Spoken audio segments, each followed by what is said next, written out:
बजरंग दल के आराध्य बजरंगबली के जन्मोत्सव पर आप सभी को बहुत बहुत बधाई। आज विश्व हिंदू परिषद दिल्ली प्रदेश के इस पेज पर उपस्थित विश्व हिंदू परिषद दिल्ली प्रदेश के अध्यक्ष माननीय कपिल खन्ना जी और उपस्थित सभी बंधुओं, मातृशक्ति प्रणाम। आज हम सब एक विशेष विकट विषम परिस्थिति में हम सब आज हनुमान जी को याद कर रहे हैं। ऐसी स्थिति की कल्पना हमने कभी जीवन में नहीं की थी कि ऐसा समय भी, ऐसा दिन भी हमको कभी देखना पड़ेगा। लेकिन ये हमारे जीवन का अत्यंत ही विषम, चुनौतीपूर्ण कालखंड चल रहा है। हम सब, पूरे देश जो त्राही त्राही कर रहा है इस महामारी से, हम सब दुखी हैं। अनेक बंधुओं ने अपने परिजनों को खोया है, असमय काल कवलित हो गए। ऐसे सारे बंधु भगिनियों के चरणों में विनम्र श्रद्धांजलि अर्पित करता हूं। हनुमान जी महाराज उन सब परिजनों को, उनके परिजनों को धैर्य और साहस प्रदान करे, ये कष्ट, ये विपत्ति सहने की शक्ति प्रदान करे। जो लोग, जो बंधु भगिनी अस्पतालों में जीवन और मृत्यु से संघर्ष कर रहे हैं, हनुमान जी महाराज के चरणों में निवेदन है कि वे उनको उनकी कृपा प्राप्त हो और शीघ्र ही सब स्वस्थ हों, स्वस्थ होकर अपने घर लौटें। जो अपने घरों में रहकर ही इलाज करा रहे हैं, प्रभु के चरणों में विनती है कि उनको कभी अस्पताल का मुंह न देखना पड़े, कभी अस्पताल न जाना पड़े, वे शीघ्र स्वस्थ हों। ये पूरा भारत देश फिर से आरोग्य प्राप्त करके स्वस्थ हो गए और हम सब वैसे ही जैसे पहले स्वस्थ थे वैसे ही स्वस्थ हों, ऐसी हनुमान जी के चरणों में प्रार्थना है। हमने कभी सुना था कि कोई राक्षस हुआ करते थे जो बड़े भयानक होते थे, दिखाई नहीं देते थे, रूप बदल बदल कर आते थे। एक बार में उनके एक प्रहार से अनेकों लोगों की जान चली जाती थी। ये हमने कई कथाओं में सुना था। लेकिन अब हमको इस कोरोना रूपी राक्षस का सामना करना पड़ रहा है। वे सारा आज हमको दुर्भाग्य से देखना पड़ रहा है। हनुमान जी, हम सब जानते हैं, सप्त चिरंजीवियों में हनुमान जी है। मां सीता ने उनको अजर अमर अविनाशी होने का आशीर्वाद दिया था, वरदान दिया था। सबके जाने के प्रमाण है धरती छोड़कर, हनुमान जी के जाने का प्रमाण नहीं है। अनेक सिद्ध पुरुषों ने, संतों ने, ऋषियों ने साधना के तप के बल पर, सिद्धि के बल पर साक्षात हनुमान जी से संवाद किया है, साक्षात्कार किया है, उनके दर्शन किए हैं। ये हम सब ने अनेक बार सुना भी है। और इसलिए आज हम सब मानते हैं कि भले ही परिस्थितियां अत्यंत ही विकट है, लेकिन हनुमान जी हमारे बहुत ही निकट हैं। ये विश्वास रखकर हम इस चुनौती का सामना करेंगे और निश्चित रूप से हम इस कोरोना नाम के राक्षस को पराजित करके हम विजयी होंगे। भारत जीतेगा। इस विश्वास के साथ आज हम हनुमान जी का पावन स्मरण कर रहे हैं। हम सब जानते हैं, बजरंग दल के कार्यकर्ता, बजरंग दल के आराध्य हनुमान जी हैं और हम सब प्रतिदिन उनको पावन स्मरण करते हैं। उनको आराध्य मानकर ही हम सब अपना काम करते हैं। ऐसे बजरंगबली, जिनकी प्रार्थना में भी हम कहते हैं, बजरंग दल की प्रार्थना में हम बोलते हैं, शिवम शाश्वतम रामदूतम बलिष्ठम प्रदीप्ताननम वानराणाम अधीसम गुणानाम निदानाम वरम वायुपुत्रम मनोवेगवंतम नमामो वयम त्वाम। तुलसीदास जी ने भी कहा है, हम बोलते भी हैं, नासे रोग हरे सब पीड़ा जपत निरंतर हनुमत बीरा, संकट कटे मिटे सब पीड़ा जो सुमरे हनुमत बलवीरा। आज पूरा भारत हनुमान जी को स्मरण कर रहा है। हर एक भक्त उनका हनुमान जी से विनती कर रहा है, प्रभु हमसे कोई त्रुटि हो गई हो क्षमा कीजिए, लेकिन इस महामारी से इस देश को बाहर निकालिए। आपने घायल और मूर्छित पड़े लक्ष्मण को संजीवनी लाकर उनके प्राणों की रक्षा की थी।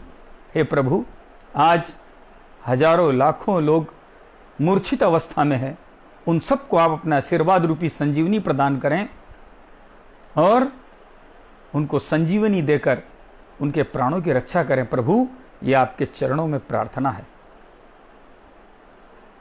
हनुमान जी का जीवन चरित्र हम सब जानते हैं। बाल्यकाल में उनकी शक्ति, उनके बल का विस्मरण हो गया। जब उनको उनकी शक्ति, उनके बल का विस्मरण हुआ तो उसके बाद उनके जीवन में तभी हम याद करते हैं जब उनकी भेंट राम जी से होती है। अर्थात ये भारत की धरती, ये पुण्य भूमि, देवभूमि, कर्म भूमि, ये हमारे पूर्वजों की भूमि, ये देवताओं की भूमि है। इस भारत माता की गोदी में जन्म लेने वाला हर बालक देवी गुणों से युक्त होता है, लेकिन वो अपनी शक्ति, अपना सामर्थ्य, अपना बल भूल जाता है। और जीवन कब आरंभ होता है? जब राम जी से भेंट होती है। हनुमान जी की भी जब राम जी से भेंट हुई, दोनों ने एक दूसरे को पहचान लिया। ये हमारा भी जीवन कब शुरू होता है फिर से?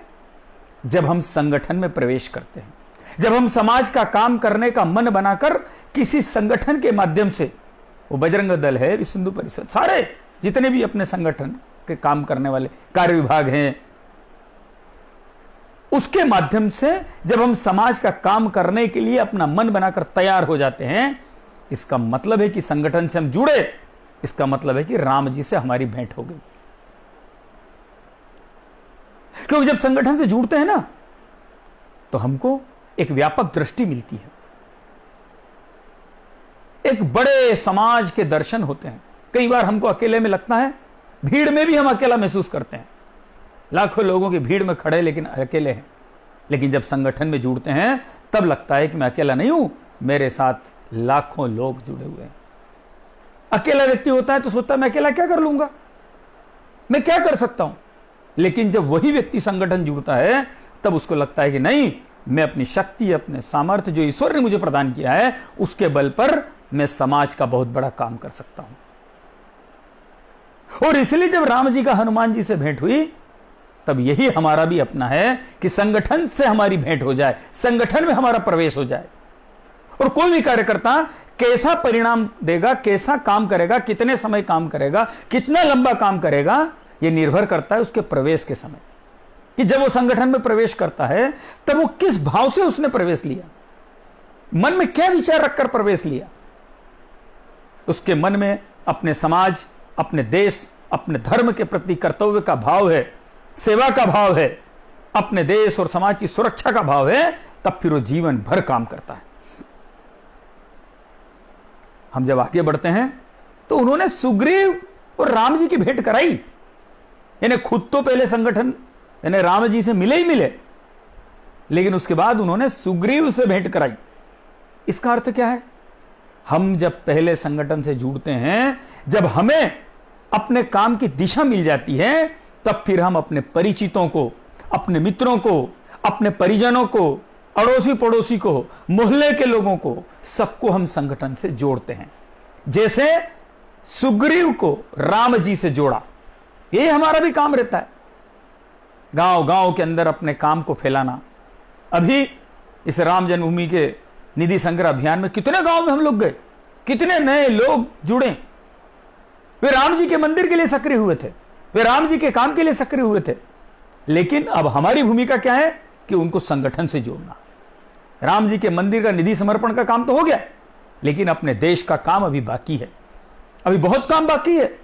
ये तो अभी शुरुआत हुई है। और इसलिए जितने भी गांव में, जितने मोहल्लों में हम गए हैं, उन गांव में जो युवा, जो लोग, जो माताएं बहनें जो मिले हैं, उत्साह से उन्होंने काम किया है। अनेक लोग ऐसे थे जिन्होंने जीवन में कभी कोई काम नहीं किया होगा, लेकिन वे भी इस अभियान में साथ में लगे थे। इसलिए उनको जोड़ना संगठन से, इसका मतलब है कि सुग्रीव को जोड़ना राम जी से। सुग्रीव ने अनेक दल बनाए थे माता सीता की खोज करने के लिए, बहुत सारे दल बनाए थे। और कितना सुग्रीव को भूगोल का ज्ञान था, सारे कौन सा देश, कौन सी भूमि, कौन सा जलवायु, कौन सा मौसम, किस दिशा में है, क्या क्या मिलेगा, ये सब बताते हैं वो हर एक दल को जाते समय।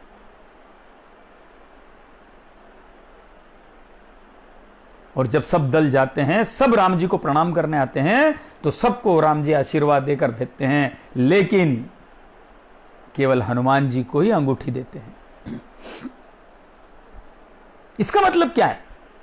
हमको हमारे अधिकारी संगठन में काम बताते हैं कि आपको यह काम करना है, यह कार्यक्रम करना है, ये करना है। काम बताते समय हमारे अधिकारियों को भी हम पर भरोसा है कि नहीं है कि इसको जो काम दिया है ये बिल्कुल ठीक वैसा, उससे अच्छा करेगा, जहां कहा वहां जाकर करेगा, जैसा कहा वैसा जाकर करेगा, संगठन के अनुशासन का पालन करते हुए करेगा। यह हमारे अधिकारियों को विश्वास है कि नहीं है? राम जी को विश्वास था हनुमान जी पर, इसलिए उन्होंने अंगूठी हनुमान जी को दी। और इसलिए हम भी, महत्वपूर्ण यह नहीं होता कि दायित्व क्या है और क्या नहीं है, महत्वपूर्ण यह होता है हमने काम क्या किया, कैसे किया, यह महत्वपूर्ण है। कई बार कोई प्रमुख दायित्व किसी को दे दो, लेकिन अगर वो ठीक क्षमता, काम, समझदारी नहीं है, तो दायित्व का जो दायित्व है उसका भी अवमूल्यन हो जाता है। और कई कार्यकर्ता ऐसे हैं जिनको दायित्व भले ही कुछ ना हो, एक साधारण कार्यकर्ता बनकर भी वो अपनी उपयोगिता, अपना सामर्थ्य, अपनी शक्ति का परिचय दे देते हैं और एक अच्छा परिणाम अपने संगठन, अपने समाज, देश के लिए ले आते हैं।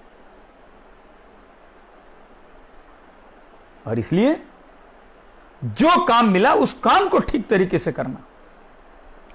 और जब हनुमान जी के साथ सारा दल समुद्र के तट के ऊपर बैठे हैं, निराश होकर बैठे हैं, सुंदरकांड का पहली चौपाई है ना, जामवंत के वचन सुहाए सुनी हनुमंत हृदय तिबा। जामवंत जी ने याद दिलाया हमको भी अपने अधिकारी, अपने बौद्धिक, अपने स्वाध्याय से, अपने महापुरुषों के जीवन चरित्र से हमको भी अपने जीवन की अनुभूति का स्मरण होता है। कब याद आया? सारा बोलते गए, बताते गए, हनुमान देखो तुम्हारे अंदर ये था, तुम्हारे अंदर वो था, तुमने ये किया था, वो किया था, क्यों चुप बैठे हो, जागो। लेकिन याद कब आई शक्ति? जब जामवंत ने कहा कि तुम्हारा जन्म राम जी का काम करने के लिए हुआ है। बस यही वाक्य था जिसने हनुमान जी को अपनी शक्ति का स्मरण करा दिया, पुनः स्मरण करा दिया। इसलिए हमारे अंदर भी असीमित शक्ति, असीमित सामर्थ्य है, लेकिन वो याद कब आता है? जब हमारे जीवन का ध्येय तय हो जाता है। निस्वार्थ भाव से, निरहंकारी भाव से अपने देश और समाज के लिए काम करने का संकल्प लेकर जब हम आगे बढ़ते हैं, तब शक्तियां अपने आप प्रकट होने लगती है, ईश्वर का आशीर्वाद अपने आप मिलने लगता है।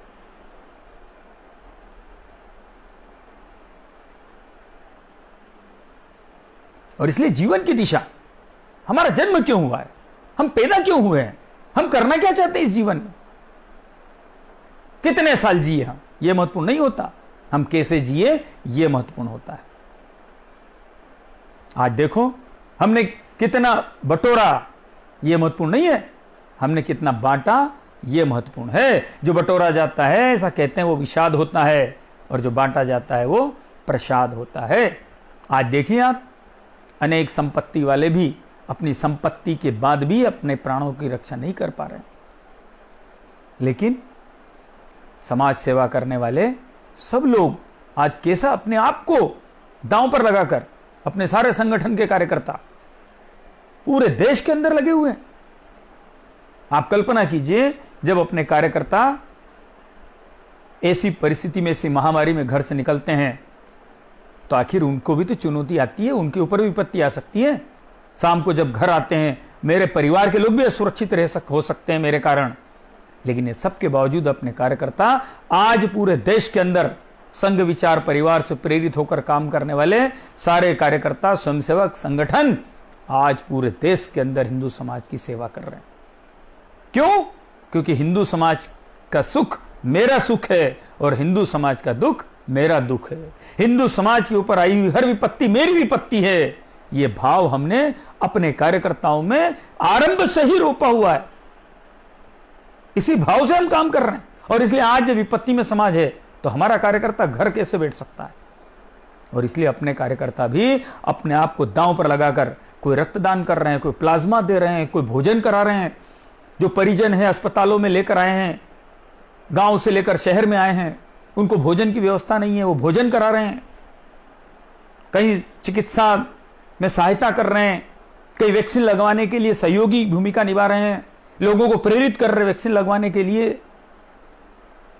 कितने प्रकार के काम आज अपने कार्यकर्ता कर रहे हैं। कई काढ़ा पिला रहे हैं, कई सैनिटाइजर बांट रहे हैं, कई मास्क बांट रहे हैं। कई लोगों का मनोबल टूट न जाए वो मनोबल ऊंचा कर रहे हैं कि हम जीतेंगे, चिंता मत करो, इस लड़ाई को हम जीतेंगे। अपने आप को दांव पर लगाकर आज सारे अपने कार्यकर्ता पूरे देश के अंदर काम कर रहे हैं। ये प्रेरणा कहां से मिली? ये प्रेरणा काम करते करते हैं, ये जो जीवन है मेरा किस काम के लिए है, ये भाव में आता है कि मेरा जीवन अपने समाज के लिए। जीवन पुष्प चढ़ा चरणों में, मातृभूमि से मांगे यह वर, तेरा वैभव अमर रहे मां, हम दिन चार रहे ना रहे। ये सुनकर, ये कहकर, ये मन में धारण करके हम सब काम करते हैं।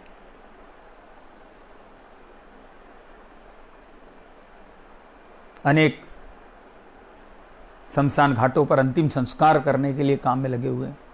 कई वृद्धजन है जिनके घर पर कोई नहीं है, अकेले रहते हैं, उनकी सेवा में लगे हुए हैं। कितने प्रकार के काम कर रहे हैं आज। और ये हमारी भूमिका है।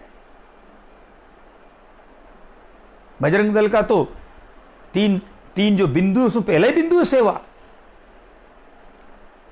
और इसलिए आज हिंदू समाज के समक्ष चुनौती है।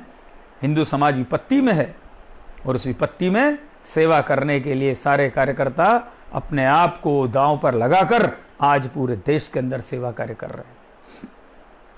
और केवल हम ही करें इतना पर्याप्त नहीं है। अपने मोहल्ले के अंदर जो भले अपने से भी नहीं जुड़े होंगे, लेकिन उनके अंदर भी सेवा भाव निर्माण करके उनको भी साथ में लेकर, बजरंगबली भी तो सेवक ही तो कहलाते थे।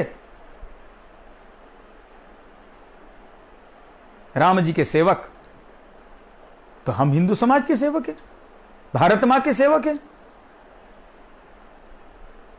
और आप देखिए, हनुमान जी जब चले लंका की ओर तो सबसे पहले मेनाक पर्वत ने रोका। क्या कहा? अरे बहुत दूर है लंका, थक जाओगे, आराम कर लो, मीठा पानी पी लो, फल खा लो, थोड़ी देर आराम कर लो, फिर जाना। हनुमान जी ने उसको स्पर्श किया, धन्यवाद दिया और क्या कहा?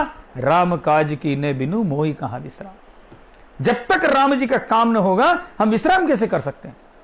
आप देखिए, अभी आज की सूचना है, मध्य प्रदेश के अंदर धार जिले में ऑक्सीजन प्लांट जो 3 महीने में तैयार हो सकता था, उसको वहां के कर्मचारियों ने काम करके 24 घंटे लगातार काम किया और 3 दिन में, जो काम 3 महीने में होना था, हो सकता था, उसको 3 दिन में रात दिन काम करके ऑक्सीजन प्लांट तैयार कर दिया।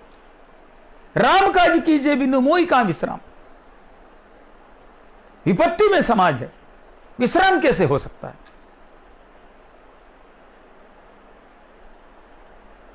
और ये मेनाक पर्वत कौन है? ये मेनाक पर्वत है सुख सुविधाएं। ये मेनाक पर्वत है एसी कल्चर। ये मेनाक पर्वत है भोगविलासी जीवन। अर्थ नहीं कमाना ये नहीं है। अर्थ तो हमारे यहां पुरुषार्थ है। जो 4 पुरुषार्थ हैं उसमें एक है अर्थ, धर्म के बाद अर्थ आता है। लेकिन जो अर्थ कमाया है उसका उपयोग हिंदू समाज देश की सेवा में लगाना, इसलिए है वो अर्थ। जो भोग विलासी जीवन शैली में जीते हैं, जो एसी कल्चर में जीते हैं, उनका शरीर की आंतरिक क्षमता, जिसको लोग इम्यूनिटी बोल रहे हैं, वो आंतरिक सामर्थ्य क्षमता कमजोर हो जाती है। ऐसे भोगविलासी जीवन जीने वालों की। और इसलिए अपने शरीर को कमजोर नहीं होने देना, अपने शरीर को हर चुनौती का सामना करने में सामर्थ्यवान बने। बजरंगबली के भक्त हैं हम, बजरंगबली को याद कर रहे हैं तो वज्र जैसा शरीर, जैसा बजरंगबली का शरीर, ऐसा अपना शरीर तैयार करना, यह है बजरंगबली की आराधना करना। चुनौती आज हमारे सामने, देश के हिंदू युवाओं के सामने चुनौती है। नशे के अंदर पीढ़ी को गर्त में धकेला जा रहा है। ऐसा कमजोर शरीर, दुबला शरीर, या तो बहुत कमजोर है या जरूरत से ज्यादा मोटा है। कैसे चुनौतियों का सामना कर पाएंगे? नशे में डूबा हुआ, सिगरेट और बीड़ी के धुएं से अपने फेफड़े जलाए हुए, शराब के नशे से अपना शरीर कमजोर किया हुआ, गुटखा वो पाउच खा खाकर शरीर को कैंसर की जैसी बीमारी को आमंत्रण देने वाला। जब भारत मां को हमारी जवानी की जरूरत पड़ेगी, जब मां भारती को, हिंदू समाज को हमारे बलशाली शरीर की जरूरत पड़ेगी, तब हम कहां होंगे? कमजोर शरीर से कभी भारत मां की रक्षा नहीं कर पाएंगे, कमजोर शरीर से कभी हिंदू समाज की सेवा नहीं कर पाएंगे। और इसलिए आज देश के युवाओं को सबसे बड़ी जरूरत अपने शरीर को मजबूत बनाना है। बजरंगबली को आराध्य मानकर हम लोग काम करते हैं, और इसलिए बजरंग दल का एक दैनिक चलने वाला कार्यक्रम, जिसको हम बलोपासना केंद्र कहते हैं, आज बजरंग दल के वर्ष भर के कार्यक्रमों में हनुमान जी के जन्मोत्सव को हम बलोपासना दिवस के रूप में मनाते हैं। बल की उपासना करने वाले भगवान, अतुलित बल धामम हेम सैलाब देहम, तो वैसा बल देश के हर युवाओं को प्राप्त हो, ऐसा प्रयास करना। कबड्डी मोबाइल में नहीं खेलना रात को 12 बजे तक, कबड्डी सुबह उठकर मैदान में खेलना, दौड़ लगाना, व्यायाम करना। जो केवल पानी से नहाते हैं सुबह, वे केवल कपड़े बदलते हैं, और जो रोज पसीने से पहले नहाते हैं वे इतिहास बदलते हैं। और इसलिए हमको अपनी मां भारती के लिए ऐसा श्रेष्ठ जीवन जीना है जिसकी आज मां भारती को जरूरत है। और इसलिए ऐसा बलशाली, और इसलिए किसी मैनाक पर्वत पर रुकना नहीं। ऐसा भोगविलासी जीवन ये कभी चुनौती का सामना नहीं कर पाएगा। कमजोर शरीर कभी भारत मां की सेवा नहीं कर पाएगा। ऐसा मजबूत शरीर बनाना, ये आज हर हिंदू युवा की जरूरत है, देश की जरूरत है। हमारा अपना बलशाली शरीर होना, यह मां भारती की जरूरत है। हमारा बलशाली शरीर होना, यह हिंदू समाज की जरूरत है। इसलिए हमको अपना शरीर बलशाली बनाना, दुर्व्यसनों से मुक्त, देशभक्ति से युक्त बलशाली हिंदू युवा, यही आज भारत मां को जरूरत है। और यही बजरंगबली का आह्वान भी है।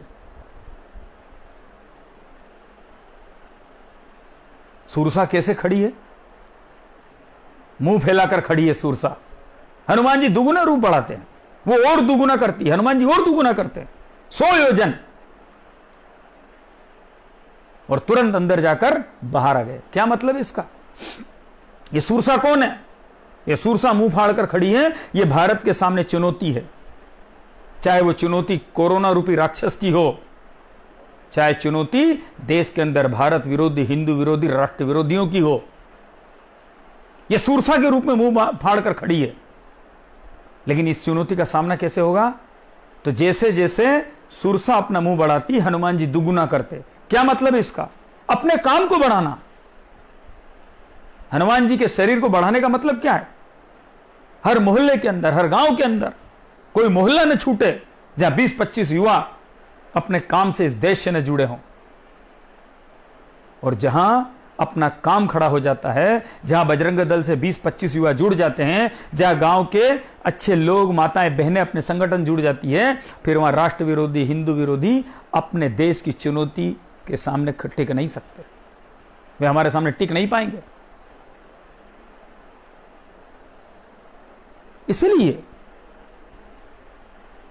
इसलिए अपने शरीर को बढ़ाना मतलब अपने काम को बढ़ाना। और फिर चतुराई भी चाहिए। कोरोना में हम काम कर रहे हैं, लेकिन अपने आप को बचाकर भी काम करना, ताकि हम अगले दिन भी काम कर सके। अगर हम ही बीमार हो गए तो हम सेवा कैसे कर पाएंगे?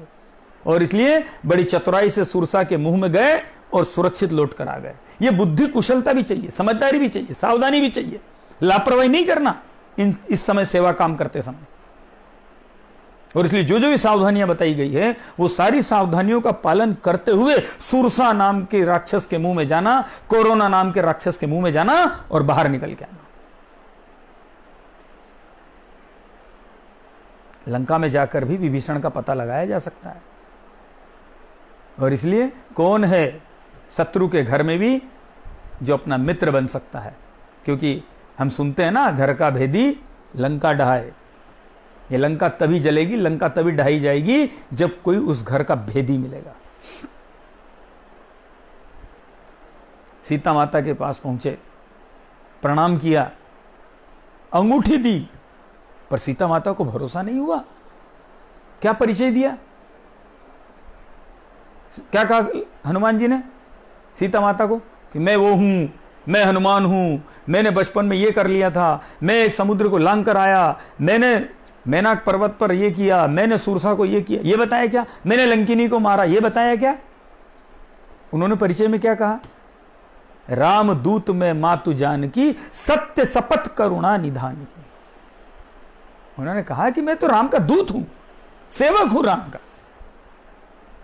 कई बार काम करने वालों को भी अपने काम का अहंकार आ जाता है। मैंने ये किया, मैंने ये किया, मैं ये करता हूं, मैं ये करता हूं, मैं ये करता हूं तो काम चलता है, मैं ये ना करूं तो काम ही ना हो। मैं करते रहते हैं, काम करते कम है और मैं ज्यादा करते हैं कई लोग। हम तो जानते हैं, जो खेती बाड़ी करते हैं उनको मालूम है, खेत में जब जाते हैं बैलगाड़ी लेकर तो नीचे कुत्ता भी चलता है। बैलगाड़ी रुकती है, कुत्ता रुक जाता है, बैलगाड़ी चलती है, कुत्ता फिर चलने लगता है। कुत्ता ऐसा क्यों करता है? कुत्ता चलते समय मन में यह सोचकर चलता है कि ये बैलगाड़ी मैं खींच रहा हूं, खींच तो कोई और रहा है, लेकिन उसको मन में ये भ्रम हो जाता है कि बैलगाड़ी मैं खींच रहा हूं। इसलिए जब बैल खींचते हैं तो वो चलता है, रुक जाते हैं तो रुक जाता है नीचे। कई बार काम करने वालों को अपने काम का अहंकार हो जाता है, मेरे कारण संगठन चल रहा है, मैं करता हूं तो संगठन चले, मैं ना करूं तो कुछ ना हो। याद रखना, जिसके मन में यह भाव आ गया, समझना अपने अंदर का कुत्ता जाग गया, फिर परिणाम नहीं मिलेगा। लेकिन ये सब करते समय मन में भाव आ जाए, रामदूत में मातु जानकी, मैं तो सेवक हूं, मैं तो अपने संगठन का एक साधारण कार्यकर्ता हूं, जो कुछ है वो तो राम जी है, जो कुछ है वो तो संगठन है, मैं कुछ नहीं हूं। यदि ये भाव आ जाए तब समझना अपने अंदर का हनुमान जाग गया। और इसलिए उन्होंने परिचय में कभी मैं नहीं किया। लेकिन फिर भी सीता माता को जब भरोसा नहीं हुआ कि तुम इतने छोटे हो, ये रावण के राक्षस इतने बड़े बड़े हैं, तो तुम इनका मुकाबला कर लोगे क्या? ये राम जी की सेना में तुम्हारे जैसे सब लोग मुकाबला कर लेंगे क्या? इसके यहां तो बहुत बड़े बड़े मायावी राक्षस हैं। तब क्या किया उन्होंने?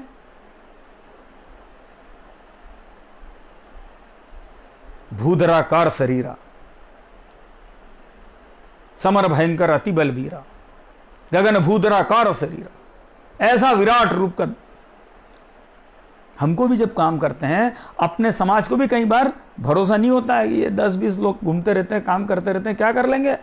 हिंदू समाज को भी भरोसा दिलाने के लिए हमको भी कई बार अपने संगठन का विराट रूप दिखाना पड़ता है। और इसलिए कभी शौर्य यात्रा, शौर्य संचलन, कभी बड़ा शक्ति का प्रदर्शन करना पड़ता है, ताकि हिंदू समाज के अंदर विश्वास जगे। जैसे ही विराट रूप हनुमान जी ने दिखाया, तब सीता माता को भरोसा हो गया। लेकिन तुरंत अति लघु रूप पवन सुत लीना, जैसे ही विश्वास हुआ वापस छोटे हो गए। ये बड़ा होना भी और छोटा होना भी आना चाहिए। हर बार बड़ा ही कार्यक्रम जरूर नहीं है, कई बार अपने संगठन की काम के हिसाब से छोटे कार्यक्रम भी आयोजित कर सकते हैं। उद्देश्य कार्यक्रम नहीं है, उद्देश्य कार्यक्रम का लक्ष्य क्या है उसको पूर्ति करना, यह है। कई बार हम लक्ष्य को भूल जाते हैं, कार्यक्रम ही हमारे दिमाग में हो जाता है। कार्यक्रम के लिए कार्यक्रम नहीं करते हम कभी भी, एक निश्चित उद्देश्य को लेकर करते हैं, और वो उद्देश्य प्राप्त हो रहा है कि नहीं हो रहा है, हुआ कि नहीं हुआ, यह विचार महत्वपूर्ण होता है।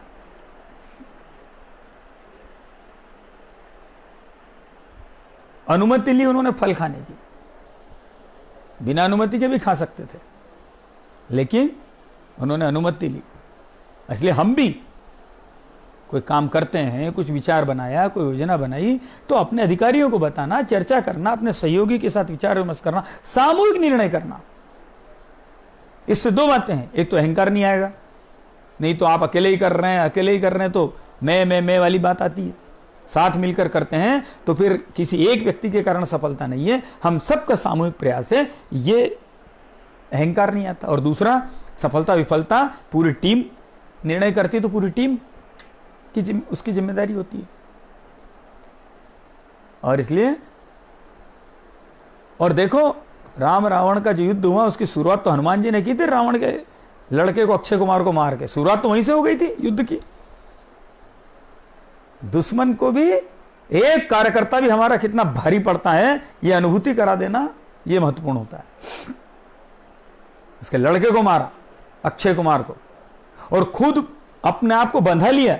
कोई मेघनाथ में सामर्थ्य था कि हनुमान जी को बांध लेता, लेकिन उनको देखना था इनकी ताकत कितनी है, उनको देखना था रावण की शक्ति कितनी है, उनको देखना था रावण के दरबार में कौन कौन लोग हैं, उनको यह देखना था कि रावण का मनोबल कैसे तोड़ा जाए।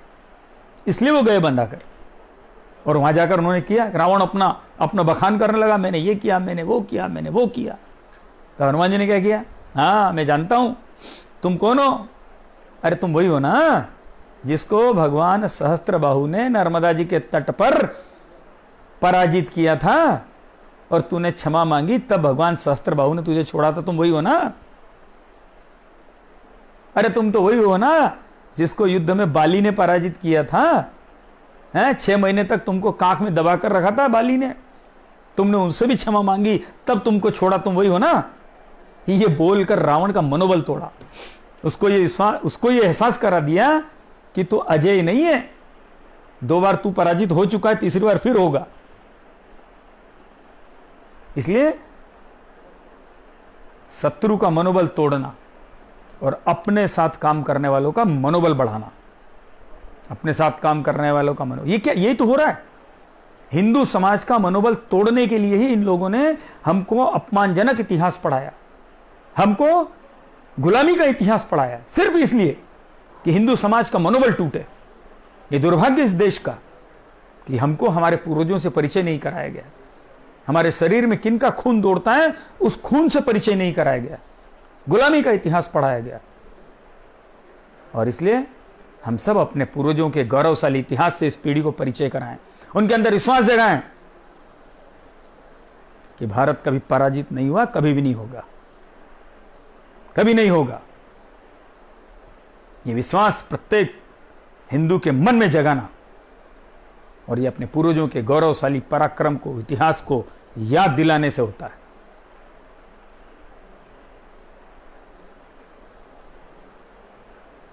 जब सीता माता के पास वो गए लंका जलाकर, सीता माता ने पूछा, अरे हनुमान, इतनी बड़ी पूछ तुम्हारी, सारे लंका के कपड़े बांध दिए, सारे लंका का तेल डाला, सब जलाया, तुमने पूरी लंका जला दी, उलट पुलट लंका जारी, और तुम्हारी पूछ को कुछ भी नहीं हुआ, ऐसा कैसे हो गया? हनुमान जी ने क्या कहा? हनुमान जी ने कहा, मेरी पूछ पीछे है, उसको कुछ नहीं हो सकता, क्योंकि मेरे आगे मेरे हृदय में राम है। जिसके हृदय में राम हो उसको पीछे से हमला करने वाला कोई नुकसान कर सकता है क्या? कोई नहीं कर सकता। इसलिए हमारे मन में राम है, हमारे मन में हनुमान जी है, तो फिर हमको पीछे से कोई कितने ही भौंकने वाले भौंकते रहे, उससे क्या फर्क पड़ता है? हाथी जब गांव में आता है ना, तो कुत्ते पहले भौंकना शुरू करते हैं, वो दूर से भौंकते हैं, पास में नहीं आते, इकट्ठे होकर दूर से भौंकते हैं सब। क्यों? पास में क्यों नहीं जाते हैं?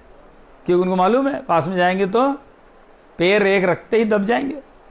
हाथी की शक्ति का अनुमान है, इसलिए जाते नहीं है, दूर से भौंकते रहते हैं। लेकिन जब हाथी चलता है तब गांव में जो लोग होते हैं वे साक्षात गणेश जी मानकर खड़े होकर उनको प्रणाम करते हैं, तब भी नहीं रुकते।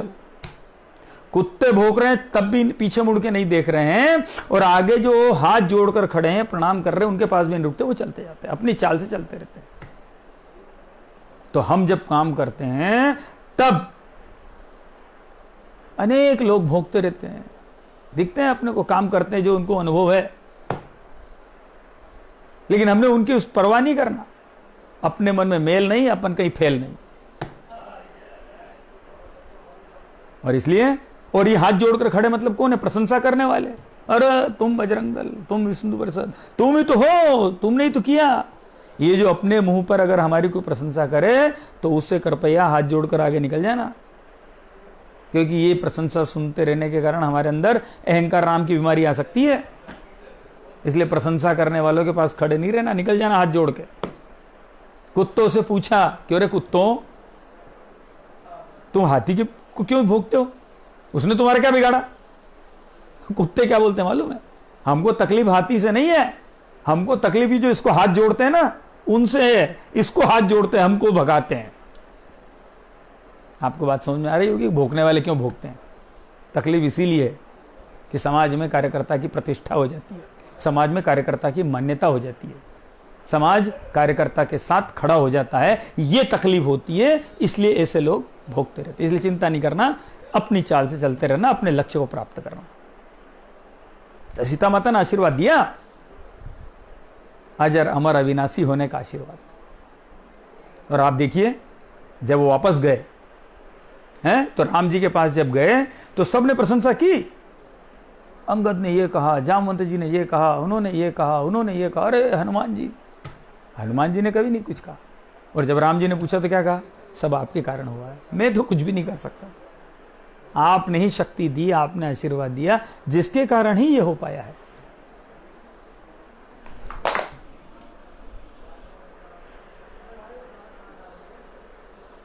और इसलिए हमने भी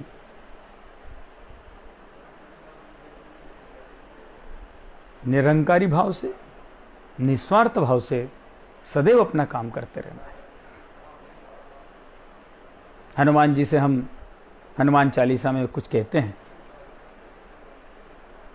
हमने कहा, श्री गुरु चरण सरोज रज निजमन मुकुर सुधार, वर्णौ रघुवर विमल जसु, जो दायक फल चार।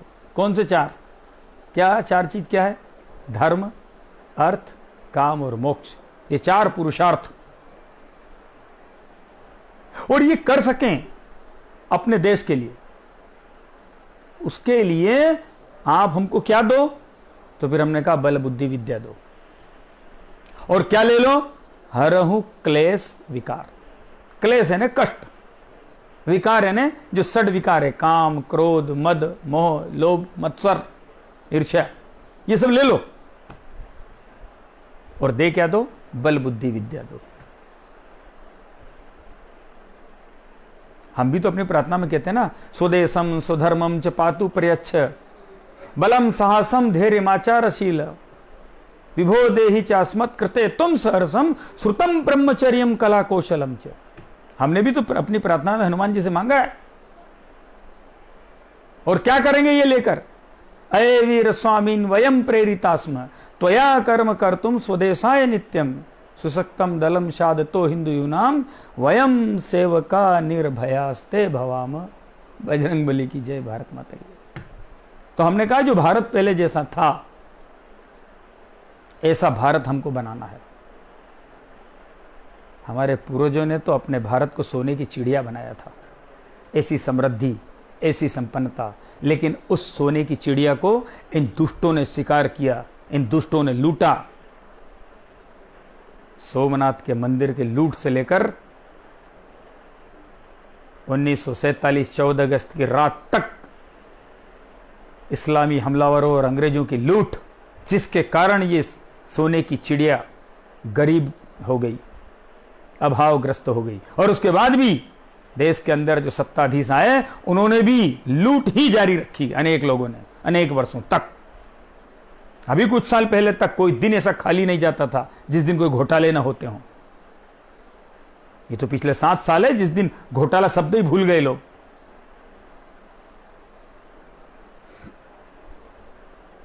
लेकिन अब हम भारत को सोने की चिड़िया नहीं बनाएंगे, हम बनाएंगे, लेकिन अब सोने का गरुड़ बनाएंगे। हम लेकिन ये सोने का गरुड़ ऐसे सांप के सपोलों का शिकार करेगा अब उसका शिकार नहीं होगा, अब वो शिकार करेगा, ऐसा सोने का गरुड़ बनाएंगे। और इसलिए हनुमान जी से हमने मांगा बल दो। ये बल कहां होता है, बस ये बताकर मैं अपनी बात पूरी करता हूं। बल 5 जगह होता है। पहला बल जो होता है वो मनोबल होता है। हमारे पूर्वज कहते थे ना, हम सुनते भी, मन के हारे हार, मन के जीते जीत। युद्ध के मैदान में शरीर बाद में लड़ता है, पहले मन लड़ता है। आज भी इस कोरोना महामारी के समय में मन मजबूत अगर है तो हम हर बीमार व्यक्ति को भी स्वस्थ करके ले आएंगे। और इसलिए किसी को मन से पराजित नहीं होने देना।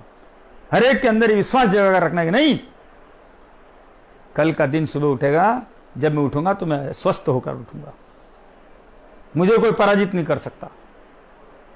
ये मन का जो जीत है, ये मन बहुत जरूरी है।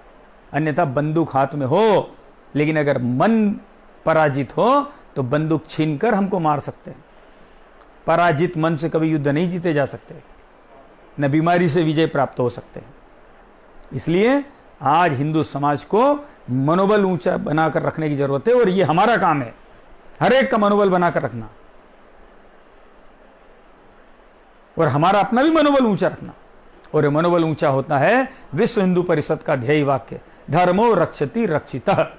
हम धर्म के अनुसार जिए, हम धर्म की रक्षा करें, धर्म हमारी रक्षा करेगा। अपने वेद, अपने पुराण, अपनी परंपरा, अपने संस्कार, उनके प्रति विश्वास और गौरव का भाव रखें। अपने पूर्वजों के पराक्रम और शौर्य पर विश्वास रखें। इससे मनोबल ऊंचा होता है। दूसरा जो बल होता है वह है बाहुबल, भुजाओं का बल। मैंने बताया, अभी वर्णन किया। कमजोर शरीर से काम नहीं चलेगा, और इसलिए अपनी भुजाएं मजबूत करो। बजरंगबली के भक्त, वज्र जैसा शरीर, 1-2 तो क्या 8-10 आतंकवादी भी अगर आ जाए तो अकेला भारी पड़ेगा देश का युवा। ऐसी तैयारी करो। बहनों को भी तैयारी करने की जरूरत है। चुनौती बहनों के सामने भी बड़ी है, इसलिए बहनों को भी हर प्रकार का प्रशिक्षण, जैसी जरूरत है वैसी प्रशिक्षण लेने की जरूरत है, ताकि वो खुद अपने आत्मरक्षा करने में समर्थ हो। तीसरा जो बल है, हनुमान जी के हाथ में गदा है, राम जी के हाथ में धनुष बाण है, भगवान शंकर के हाथ में भाला त्रिशूल है। और इसलिए यह भी प्रशिक्षण चाहिए। हिंदू समाज और देश की रक्षा के लिए जैसे प्रशिक्षण की जरूरत है वो सब लेंगे, लेकिन उसके लिए प्रदर्शन करने की जरूरत नहीं है। नहीं तो हम लक्ष्य भेद का प्रशिक्षण लेते हैं, फोटो प्रशिक्षण तो लिया ही नहीं, बस फोटो खिंचाएंगे और फिर जारी करेंगे। ये लोकेशना से भी हमको बाहर आने की जरूरत है। ये लोकेशना जो है, ये मृग तृष्णा है, ये मन की तृष्णा है। हनुमान जी के जन्मदिन की, जन्मोत्सव की बधाई का वो देंगे और उसमें नीचे अपना फोटो डालेंगे। अरे अपना फोटो डालने की क्या जरूरत है?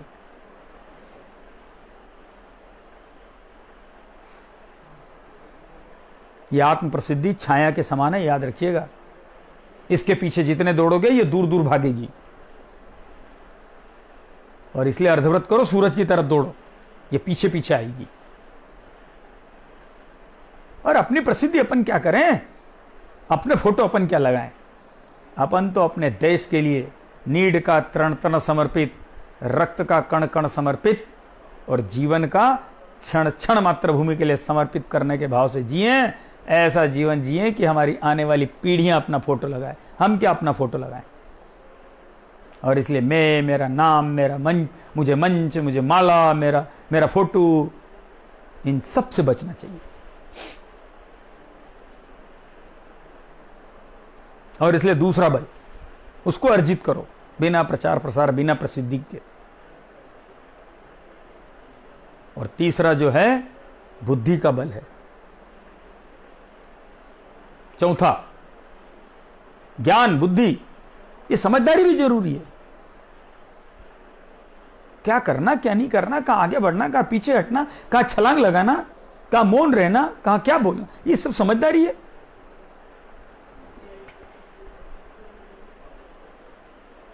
और इसलिए हर कार्यकर्ता को अपनी बुद्धि का कौशल भी चाहिए। और अंतिम और पांचवा बल है संगठन में शक्ति है। पहला बताया मैंने मनोबल, दूसरा बाहुबल, तीसरा अस्त्र शस्त्र का बल, चौथा ज्ञान का बल, यानी एक हाथ में भाला तो एक हाथ में माला, एक हाथ में शस्त्र तो एक हाथ में शास्त्र। और पांचवा और अंतिम बल है संगठन में शक्ति है। पाप हो रहा है हमसे ऊंच नीच छुआछूत का भेद करके हिंदू समाज में। हनुमान जी की पूजा करते हैं हम, हनुमान जी को आराध्य माने, हनुमान जी का जन्मोत्सव मनाएं, और कोई हनुमान जी के मंदिर में आए तो कहें तो अछूत है। राम जी के मंदिर के लिए घर घर जाएं, सब लोग दें, और हमारे गांव में राम जी के मंदिर में किसी हिंदू को, किसी राम भक्त को प्रवेश पर प्रतिबंध, तो फिर राम जी के मंदिर का लक्ष्य कैसे पूरा होगा? भारत के अंदर हर जाति कोई भी हो, सबका गौरवशाली इतिहास है। सबने, उनके पूर्वजों ने संघर्ष किया अपने देश के लिए, तब जीवित बचे हैं।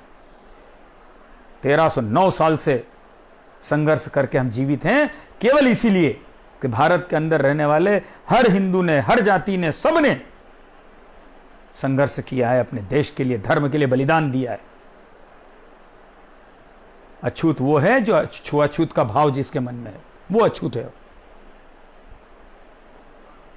और अगर कोई अछूत छुआछूत मानता है तो ये सबसे बड़ा पाप है, इससे बड़ा और कोई पाप नहीं दूसरा। और इसलिए हमारी भाषाएं अलग हो सकती है, हमारा पहनावा अलग हो सकता है, हमारा खान पान अलग हो सकता है, हमारा रहन सब, ये सब हमारी भारत की प्रकृति, ये विशेषताएं हैं। लेकिन बद्रीनाथ धाम से लेकर रामेश्वरम तक और जगन्नाथपुरी से लेकर द्वारिकापुरी तक फैली हुई सहस्त्र भारत भूमि, ये हमारी माँ है, हम सब इसके बेटे बेटियां हैं। हम संगठित होकर रहेंगे, मनोबल के साथ हर प्रकार के से सिद्ध होकर हम रहेंगे, तो हम निश्चित रूप से मां भारती को समृद्ध, स्वस्थ, शक्तिशाली, सामर्थ्यवान, संगठित और विश्व गुरु भारत बनाएंगे, अवश्य बनाएंगे। राम जी के मंदिर के साथ राष्ट्र के मंदिर का निर्माण होगा। ये भारत ऐतिहासिक कालखंड चल रहा है, ये चुनौतियों का कालखंड ज्यादा समय नहीं रहेगा। ये कोरोना महामारी तो जल्दी जाएगी, लेकिन बाकी और जो महामारियां हैं देश के अंदर, ये 4 साल से ज्यादा अब जीवित नहीं रहने वाली है। हमारे सामने ये 4 साल चुनौतीपूर्ण है। आइए हम सब मिलकर ये 4 साल अपने राष्ट्र के लिए समर्पित करें, अपनी मां भारती के चरणों में समर्पित करें, हनुमान जी को आराध्य मानकर राम राज्य के लिए फिर से प्रयास करें।